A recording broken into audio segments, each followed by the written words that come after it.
Hello guys, আমারও আবার ইউটিউবে ব্লগে তোমাদেরকে সবাইকে স্বাগত। তো দেখতেই পাচ্ছেন আমি চলে গেছিলাম আমার বাপের বাড়িতে। সেখানে গিয়ে একটা ছোটোখাটো পিকনিক হয়েছিল, সেটাই তোমাদের সঙ্গে শেয়ার করছি। তো দেখতে পাচ্ছ এখানে সবাই আছে, আর এখানে তোড়জোড় শুরু হয়ে গেছে।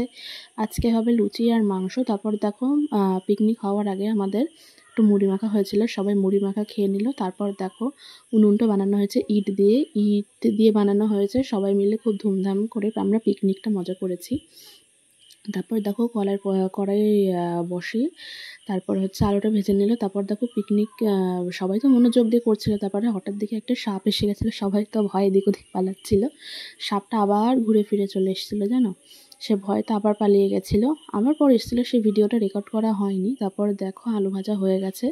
তারপরে মাংস করার জন্য প্রথমে কড়াইতে তেল, তারপর হচ্ছে পেঁয়াজটা হালকা করে ভেজে তারপরে মশলা দেওয়া হয়েছে।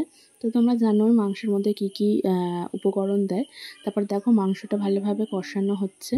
মাংসটা কষানো হয়ে গেছিলো। তারপর তোমাদের হচ্ছে তারপরে মাংসটা পুরোপুরি তোলা হয়নি।